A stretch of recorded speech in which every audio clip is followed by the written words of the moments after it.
എന്താ പ്രിയൻ ചേട്ടാ ചോദിച്ചെന്ന് മറുപടി പറയാത്തത്?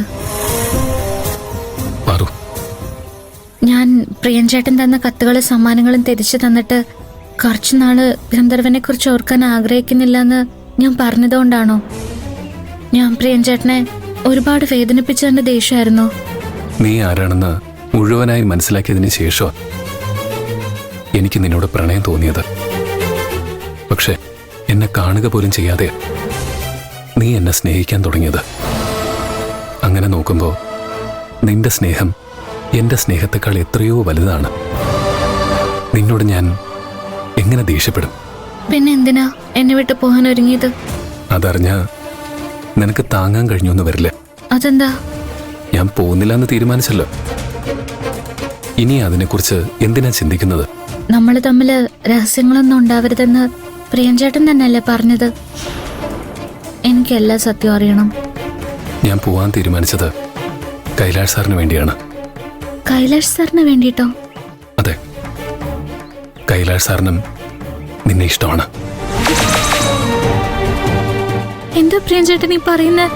ഞാൻ പറഞ്ഞത് സത്യമാണ്. അദ്ദേഹം നിന്നെ ആത്മാർത്ഥമായിട്ട് സ്നേഹിക്കുന്നുണ്ട്. ഇല്ല, പ്രിയൻ ചേട്ടന് എന്തോ തെറ്റിദ്ധാരണ സംഭവിച്ചതാ. അദ്ദേഹം ഒരിക്കൽ പോലും എന്നോട് അങ്ങനെ പെരുമാറിയിട്ടില്ല. എന്നോട് കരുതൽ കാണിക്കുന്നല്ലാതെ അദ്ദേഹം... എനിക്ക് ഒരു തെറ്റിദ്ധാരണയും സംഭവിച്ചിട്ടില്ല. കൈലാഷ് സാറിന് നിന്നെ ഇഷ്ടമാണ്. അദ്ദേഹം എനിക്ക് ദൈവത്തെ പോലെയാ. അങ്ങനെ ഒരാള് എങ്ങനെയാ? ആരാ ഇത് പ്രിയൻ ചേട്ടനോട് പറഞ്ഞത്? കൈലാഷ് സാർ തന്നെ എന്നോട് പറഞ്ഞത്.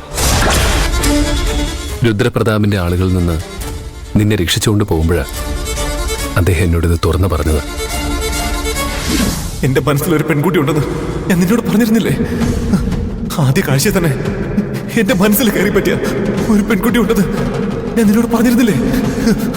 അത് വേറെ ആരുമല്ല, ഈ പാർവതി. ദൈവത്തിന് അഭിഷേകം ചെയ്യാനുള്ള 31 കുടം വെള്ളം കൊണ്ട് തന്നത് ആരാണെന്ന് അറിയോ പ്രിയന്? എന്റെ പാർവതി. അദ്ദേഹം എന്നോടത് പറഞ്ഞതിന് ശേഷം ഞാൻ ആകെ തകർന്നുപോയി.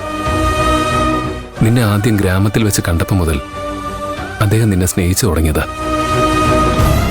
അദ്ദേഹത്തിന്റെ സ്നേഹത്തിൽ എന്തുമാത്രം ആത്മാർത്ഥതയുണ്ടെന്ന് ഞാൻ കേട്ട് മനസ്സിലാക്കിയതാ.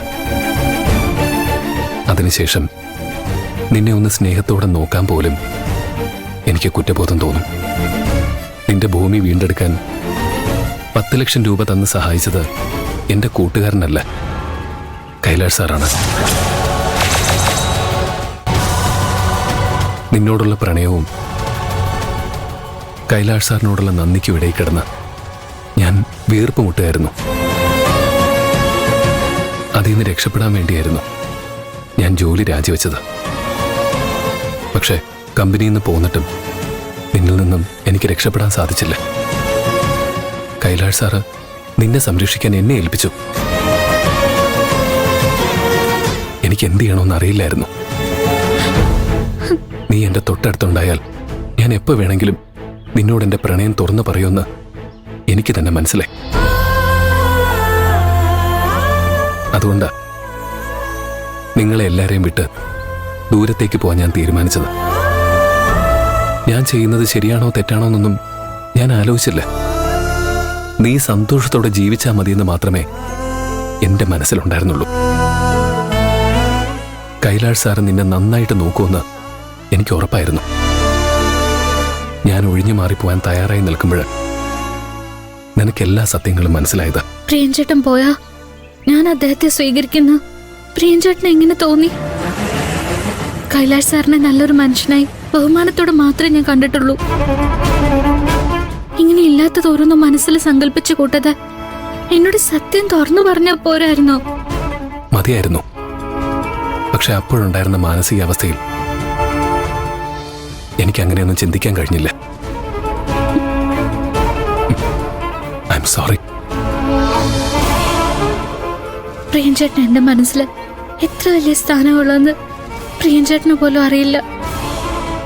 പ്രിയൻ ചേട്ടൻ എന്നോട് ഒരിക്കലും മാപ്പ് ചോദിക്കരുത്.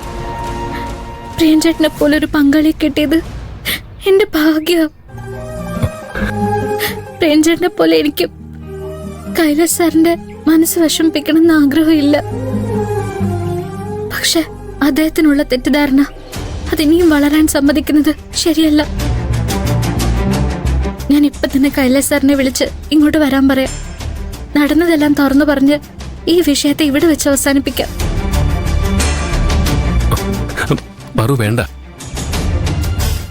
നമ്മൾ തമ്മിൽ ഇഷ്ടത്തിലാണെന്ന കാര്യം അദ്ദേഹത്തോട് തുറന്നു പറഞ്ഞില്ലെങ്കിൽ അത് നമ്മൾ കാണിക്കുന്ന വിശ്വാസവഞ്ചനയാവും. പറു, ഞാൻ പറയുന്നൊന്ന് കേൾക്ക്.